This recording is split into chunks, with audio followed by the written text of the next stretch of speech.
let's go. Come on, guys.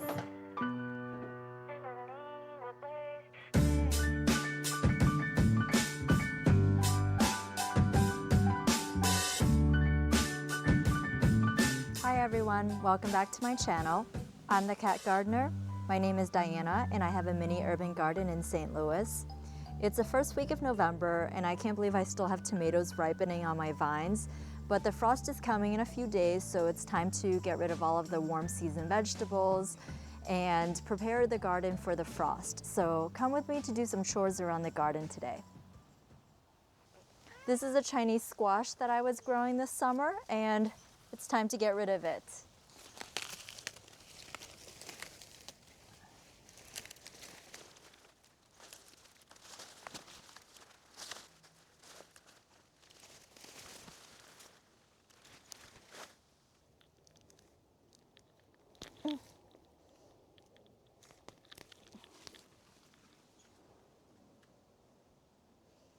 And this was the huge root system of this giant monstrous thing.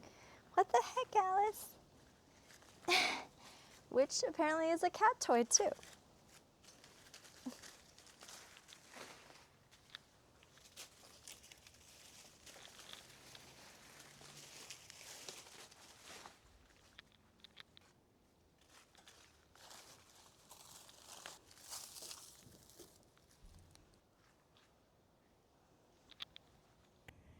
Now it's time to turn our attention to the tomatoes. Tomato season has finally come to an end, and it's time to harvest all of them now, ripe or unripe.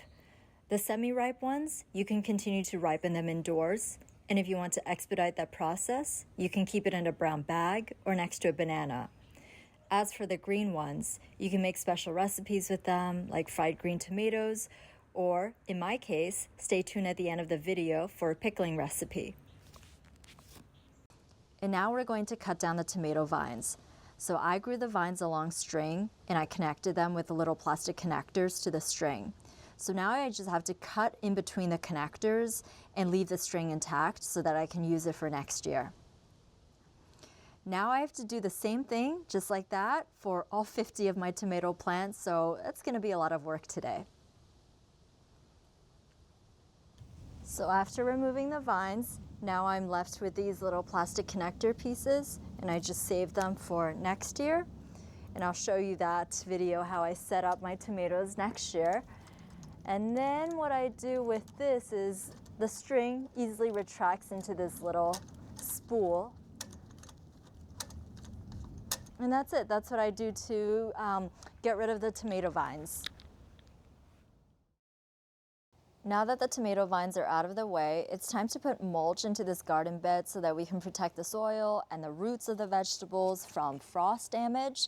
And for anyone who's used mulch before, you know that you will use way more than you expect, and you will go through bags and bags of it, and it will cost a lot at the end. So I have an alternative for you, which is completely free, which is see if your city provides free mulch somewhere. Like you can look on their website and see if that's an available option for you. Usually they would have it at a park somewhere because the city goes around cutting down trees and stuff for maintenance, and they need a place to deposit the wood chips or mulch. Like in my city, for example, I know of 3 parks, at least 3 parks near me that have free wood chips, free mulch, and even free compost sometimes. Like for years, I have not bought mulch at all because I can just get it for free from my city. And I think that's a really good reminder that you don't need to pay a lot of money for these essential things that you need for your garden, and you can find ways to source them for free.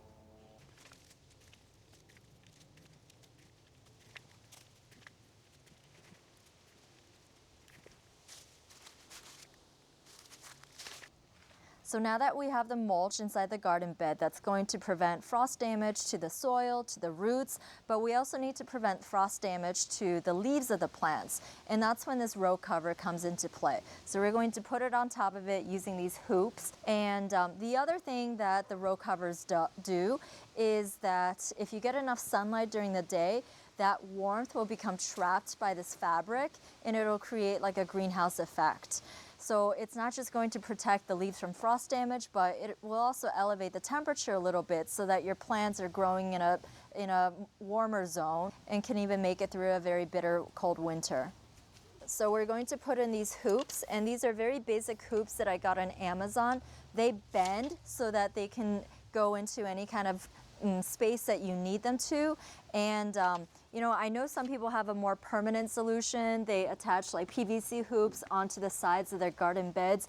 I'm not there yet. I think that these have served me pretty well, and they've lasted me for years, and they were pretty cheap on Amazon. So for now, I'm just going to keep using these, and maybe in the future I will be installing those PVC hoop houses instead.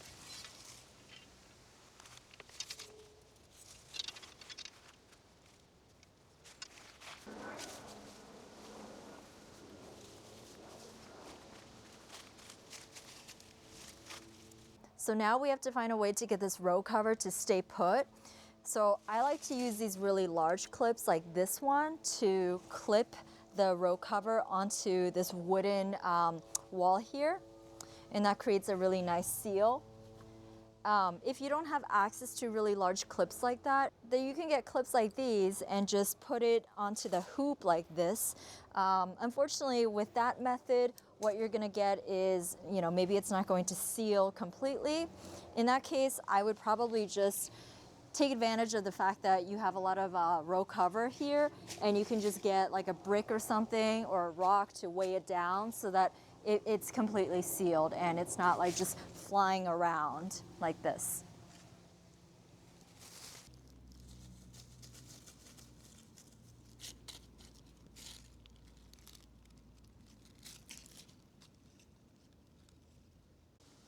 One alternative to putting down mulch on the soil is to use fallen leaves, since there's plenty of it during this time of the year, and it's completely free, unlike mulch. So I'm here at a neighbor's house about to gather some of these fallen leaves, and if I don't use it for mulching purposes, then I plan to use it for composting. I always need a lot of brown stuff for composting, and this is the only time of the year where I can stock up on a lot of the leaves. The rest of the year, I don't have so many leaves. I don't have enough brown stuff to compost with. Sometimes I have to resort to like the packaging you find inside Amazon packages. So this is really the time for me to gather up as many leaves as I can and store them away in containers like these, like garbage cans and stuff like that, so that I continue to have access to brown material for the rest of the year.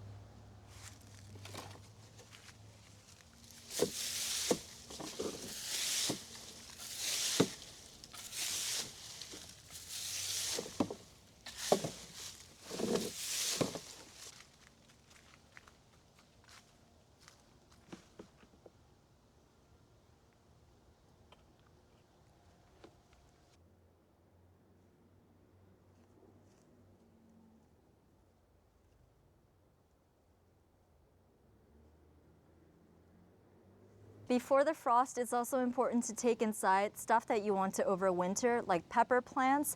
I don't have any pepper plants, but I have these 2 rosemary plants that I want to overwinter inside. So you can take them inside and put them at a sunny window, or you can even put them under a grow light.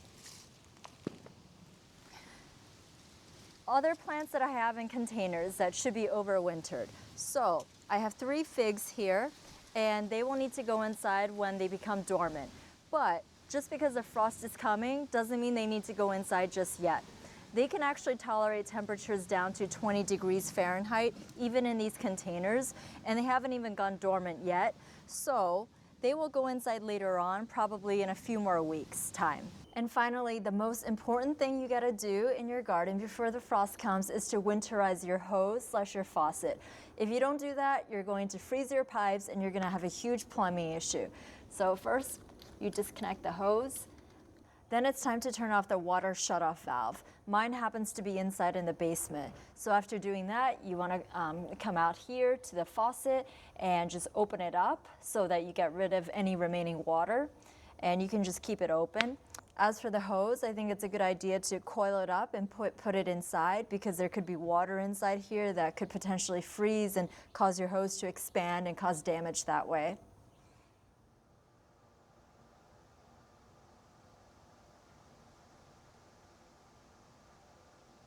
Finally, here's my harvest of today.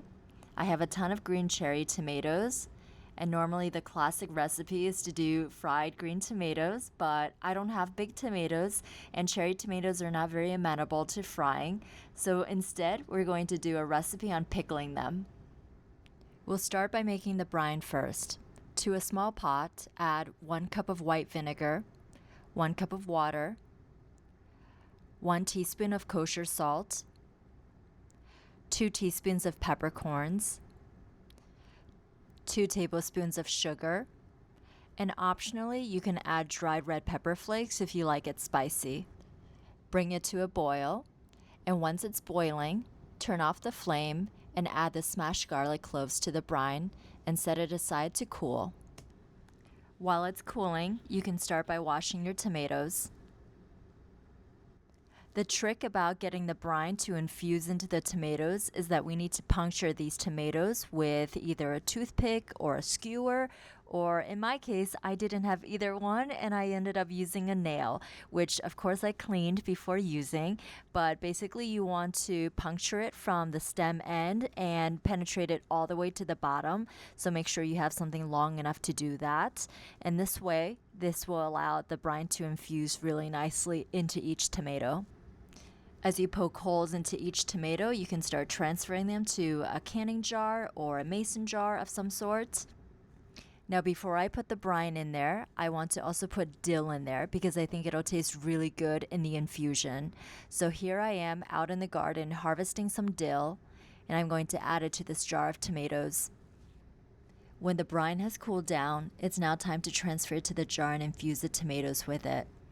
I like to take the garlics out in this process because I don't want things to taste too garlicky, but that's just me. But I do make sure that I transfer all of the peppercorns over and all of the chili flakes because we need that to infuse it with good flavor. Finally, it's time to seal everything, shake it up a bit. We'll leave it at room temperature for 1 hour before transferring it to the refrigerator, after which you can keep it refrigerator for 2 days before you can finally enjoy it. That's it for today's video. Thank you for watching. If you liked it, please hit the like button down below. Please subscribe to my channel for updates, and I'll see you next week. Bye.